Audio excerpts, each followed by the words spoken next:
COVID-19 বিৰুদ্ধে বিশ্বৰ মানৱ সমাজে ঐক্যবদ্ধভাৱে যুঁজ দিছে আৰু এই যুঁজত আমাৰ মাননীয় সাংবাদিক বন্ধুসকলো দৃঢ়তাৰে অংশগ্ৰহণ কৰিছে আৰু নিজৰ জীৱনৰ সৰ্বোচ্চ শক্তি প্ৰয়োগ কৰি এই যুঁজত অৱতীৰ্ণ হৈ মানৱ সমাজৰ বাবে উল্লেখযোগ্য সেৱা আগবঢ়াইছে।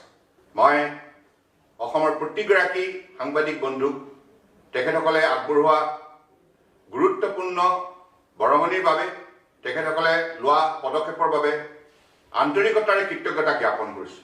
সেইবাবে অসম চৰকাৰৰ তৰফৰ পৰা এই যুঁজত অৱতীৰ্ণ হোৱা প্ৰতিগৰাকী সাংবাদিক বন্ধুৰ বাবে 50 লাখ টকা জীৱন বীমাৰ সাহায্যৰ কথা মই আজি আন্তৰিকতাৰে ঘোষণা কৰিছোঁ।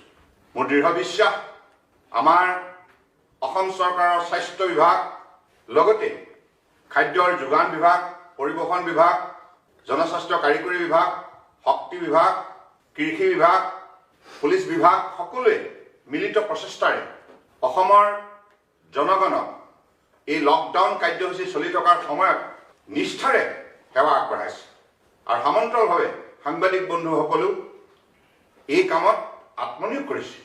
গতিকে তেখেতসকল কৃতজ্ঞতাৰ পাত্ৰ। মই তেখেতসকলৰ সুস্বাস্থ্য কামনা কৰিলোঁ।